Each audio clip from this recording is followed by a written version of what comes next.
speaking about our fruit just being symptoms of deeper heart issues. So I had an eating disorder for, oh gosh, many years. And it started the last year of high school. And really, okay, so growing up, my sister would call me fat and stupid, and I believed her. And looking back at pictures, she was actually bigger than I was, so I was not actually fat. But because words have power. It, like parents, it's really important when your kids are saying that to each other, not to ignore it. Anyway, so so I believed her that I was fat. And my senior year of high school, my mom and my sister started going to Weight Watchers. They wouldn't let me join because I was already at my goal weight. But I learned the system because I thought I was fat. I learned the system from my mom and my sister. And that is when um, my eating disorder and addiction to food really got bad because now I had a way of controlling and quantifying stuff. And so I learned the point system so that I could even just do it in my head. I didn't need the little calculator thing. And I would cheat and eat too few calories, actually, too few points. But I was eating so much that my stomach would literally hurt from being so full, but I never felt satisfied because I was eating things that were just that didn't have much substance. I was eating lots of vegetables, lots of fruit, lots of things that were 0 points according to the Weight Watchers system. So I was eating a ton, never felt satisfied, um, and I only lost like 5 pounds. But okay, so at the time it was during the fat-free craze. So I thought I was being healthy by cutting all fats out of my diet. It was a really bad move. It messed up my body in a lot of ways. And so anyway, so I lost about 5 pounds, but my skin was really pale. My eyes were sunken in. My hair was starting to fall out. My period stopped, and I didn't realize it at the time, but it was more looking back at pictures. I'm like, oh my gosh, I do not look healthy. And so fast forward a little bit. Freshman year of college, I went to a Christmas seminar thing conference with Campus Crusade, and there was a gal there that I met at the conference, and we were hanging out throughout the week, and she point blank told me, "You have an eating disorder." And I'm so glad she did. I got defensive at the time. I was like, I do not, that type of thing. But I'm so thankful that she said that because I needed to hear it straightforward and directly. Other people had in the past, this is a year after I'd started this. People were talking behind my back, uh, making side comments, just really indirect, and it was not helpful. It felt really crappy, and also I still did not realize that I had a problem. Nobody was talking to me directly about it. So anyway, I'm so thankful for this gal who was willing to just tell me, you have an eating disorder, even though I got defensive. And she had had an eating disorder. That's how she could recognize it. Although maybe other people recognize it too. Maybe that's how she had the courage to tell me. I don't know. Regardless, so after I got back from the conference, I realized, oh shoot, I have an eating disorder. And so I started incorporating fats back into my diet slowly. And at that point, the thought of fat grossed me out, like made me want to puke actually. But started incorporating fats, which then also I was still eating a lot, and still mostly stuff without much substance. But because I was introducing fats, I was starting to gain weight, which made me really self-conscious. And that was another battle I was wrestling with. But also during that time, I mean, food just controlled my life. Like I would say, gluttony and anorexia are very closely related. Like I was really good about being disciplined, um, but I was constantly thinking about food. I was addicted to food.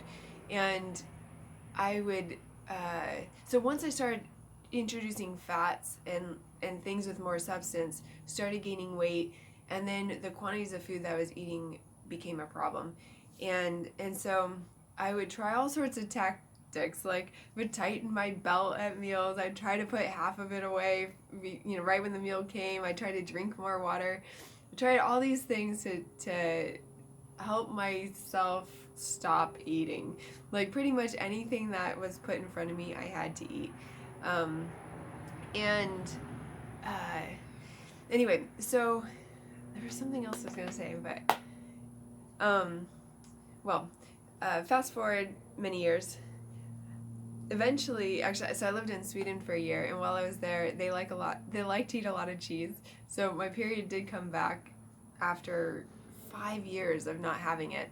Finally came back while I was in Sweden from eating all their cheese, um, which I'm thankful for.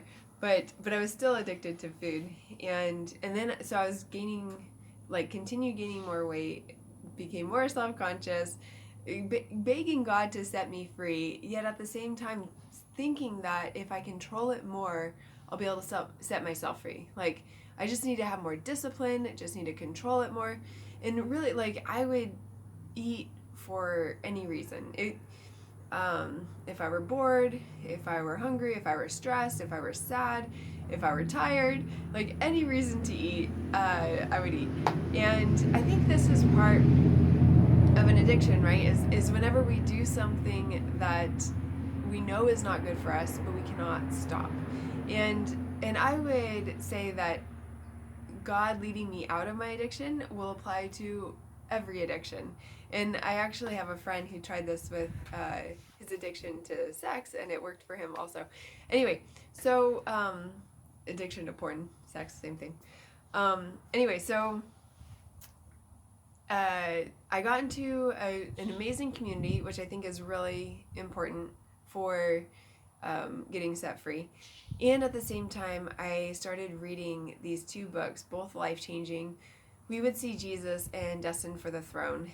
And I think it was probably mostly the We Would See Jesus book, because I've read Destined for the Throne later, and some of these lessons weren't in that one, so I think it was the We Would See Jesus book. But it made me understand and realize that striving is of the devil, and actually behavior modification is really destructive. Growing up in the Baptist church, I was taught a lot about behavior modification. Look good, be separate from the world, do this, don't do that. It wasn't so much relying on God's Spirit to change us from the inside. It was more about just try harder. Just, if you're doing something you don't like, have more self-control, be more disciplined, try harder, that type of thing. That is the worst. So anyway, so I realized with this book that all of the things that we do that we don't like doing, they're just symptoms of deeper heart issues. It's really a heart issue. It's not about the thing itself.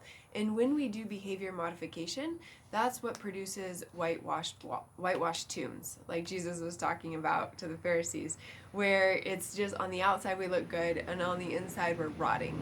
And behavior modification does that. So I realized that it's way better to just live authentically, and when I see ugliness, to ask God to change my heart. So that's what I practice now. I don't try to do anything better. I don't try to modify my behavior. I just live authentically, and when I see ugliness, I call out to God, like, oh, that was ugly. Like, Lord, forgive me, and also please change my heart. Like, I need you to change my heart. But this is how I learned that, was through this eating disorder and getting set free from it.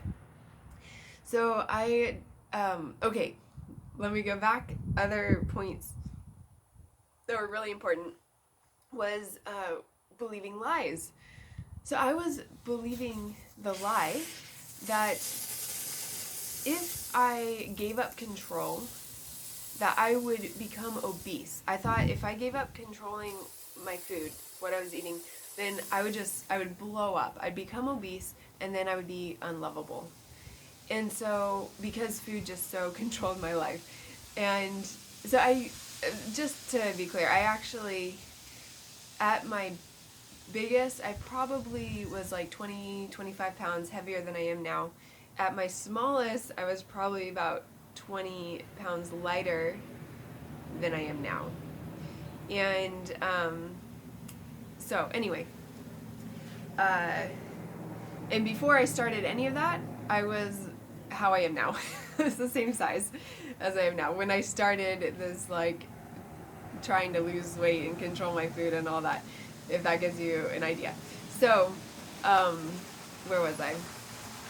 Oh, yes. So I thought if I gave up control, I'd become obese and then I'd be unlovable. So I had to, in order for me to release that and surrender it, I had to be okay with becoming obese. I had to say, God, even if I become obese, you will still love me. Like, even if nobody else still loves me, you will still love me. Like, I need to stop trying to control this and just release it to you and have you change my heart. So, yeah, so I think it's really important for us to realize what lies we're believing at the root so that we can actually start believing truth, give up control if it's a control thing, and live authentically and ask God to change our hearts. Okay, so I decided I'm not going to control this anymore. Like, God, you just got to change my heart. So practically, what did that look like? So when I was in the grocery store and I was tempted to do the point system, calorie counting, all of that, I would naturally by default start doing that, and then I'd be like, nope, God, I'm not going to control this. You got to change my heart. And so I just would catch myself doing the point thing. Nope, not going to do it. God, you got to change my heart. And then when I would binge eat, so ice cream is my favorite dessert, and I would be binge eating ice cream right out of the carton. And ordinarily, I would be like sort of trying to stop, but not wanting to stop, so I'd keep going, and then afterwards I'd be kicking myself and feel all this guilt and shame and like, dang it, I messed up, and and so instead of doing any of that, I would just continue to eat. I didn't even try to stop. And in my sin, while I was sinning, binging on ice cream, I would say, God, you got to change my heart. Like, this is a heart issue. I'm not going to try. I'm not going to try to stop. I'm not going to try to control it. You've got to change my heart. And I noticed that when we call out to Him in the midst of our sin, it is really hard to keep going, which is great. So, anyway, so after a couple months of doing this, I don't know at what point God actually set me free, but within a couple months, I was in a situation where I would have responded differently before, and I realized that God had totally set me free. And I actually got upset with Him, because I was like, how can I help other people get set free if I have no idea how it happened, how I did it? And I heard Him say, that's the point. You didn't do it. I did. I mean, He did. I'm pointing at myself, but you didn't do it. I did. And I was like, oh, okay. I can't take any credit for this. Got it. So 7 years. Yeah, I'm pretty sure it's 7 years. 7 years of me trying to set myself free. And granted, I was calling out to Him. I was praying. I was asking Him to set me free. At the same time, I was still trying to control it. And after 7 years of trying to set myself free, finally released control, surrendered to Him, asked Him to change my heart, started replacing the lie that if I gave up control, I'd become obese and I'd be unlovable, with the truth that no matter what, God still loves me, and asked Him to change my heart and just started living authentically. And within 2 months, He had set me free. And it's like, it's amazing. I had no idea that being thin could be so easy. Like, before, whatever was in front of me, I had to eat. And now, after He set me free, so this was in 2007 that He set me free. So, and right now it's 2022. So it's been a long time of being set free. And and still there are occasions when I notice myself eating when I'm not hungry, or gaining weight or that type of thing, and it just is a check for me to ask God to change my heart again. And like, Lord, I'm doing this again. There must be something going on. Please change my heart. And then He does, and I get set free all over again. And so, so freedom. Wow, like no idea that it was even possible. I had no idea that it was possible to not be constantly thinking about food and controlled by food. And I like now, if I am not hungry, it's hard for me to keep eating. Like it's not a self-discipline thing, it's not a self-control thing, it's not um it has nothing to do with me. Like so often people, comment, when I stop eating, oh, you have a lot of self-control. I was like, no, actually I don't. Like it has nothing to do with that. God just set me free. Like I have no desire. I have no desire for things that are not good for me, which is amazing. Like that's what God desires for us. That's what freedom is. I mean, self-control is a fruit of the Spirit. So, I mean, that's really important. I think oftentimes we think of self-control and discipline as being something that we need to like white knuckle, have self-control. But actually, it's a fruit of the Spirit. So it is something that bubbles up within us. And ideally, we don't desire things that are bad for us, that are not life-giving. And that's where God wants us to be, and that's where He has taken me. So that I don't even desire to eat when I'm not hungry. I don't desire foods that aren't good for me. Honestly, I'm embarrassed to admit this, but honestly, when I was in high school and college, before I got set free, I had the mindset that I just need to stay thin until I get married, and then it doesn't matter, because it was so much work. It was unsustainable. I like to try to stay thin. And now like I can't even picture being overweight, because it is hard for me to keep eating when I'm not hungry. I don't desire food that's not good for me. So like it's just the contrast is just amazing. Freedom is amazing. And what's interesting to me too, I think, so when I tell my story to people, oftentimes they're not as desperate as I was. Like it really controlled my life, which is why I think I got to the place where I did, where I so desperately needed God to set me free, that He did. And I think for most people, they don't want to get set free, or it's still manageable. They enjoy overeating. Food's a pleasure. You know what? That's a lie. So, food is a pleasure, and we think we enjoy overeating, but it is so much better to enjoy food when you are hungry and to stop when you're not. Like, it is a lie that it is more enjoyable to eat more. It's just not true. Freedom is way better.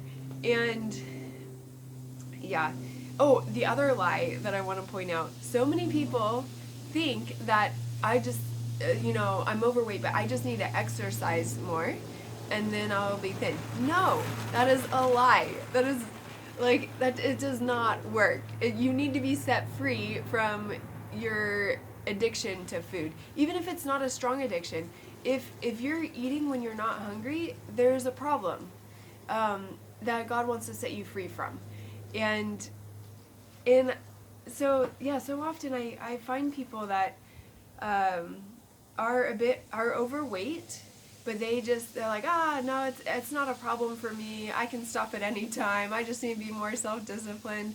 It's like, why not just let God set us free? Anyway, okay, so freedom is wonderful, and it really takes us realizing what lies we're believing, replacing it with truth, surrendering to God, not trying to do anything, not trying to like have more self-discipline, have more self-control, but just living authentically and asking God to change our hearts as only He can. And get in community too. There's this study that was done where there was a single rat in a cage, and there was a bottle of water, bottle of heroin, and the rat ended up getting addicted to heroin. And then they took same cage situation, bottle of water, bottle of heroin, a group of rats, a community of rats, and put them all in there together, and none of the rats went to the heroin. So community is just so important for life. It is, yeah, crucial.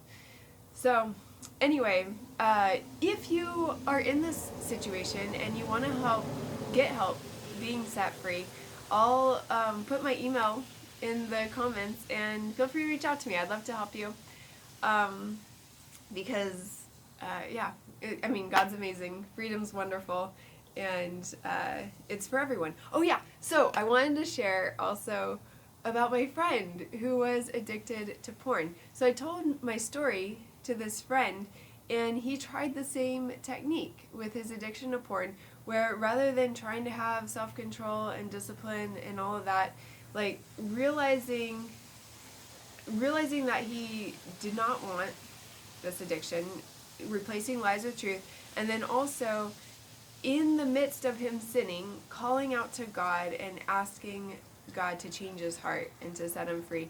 And it worked for him. God set him free from his addiction to porn. So I believe that this would work with any addiction, actually. Yes. So I hope you try it, and yeah, would love to, in the comments, write down if it works for you, write down your, whatever. Anyway, okay.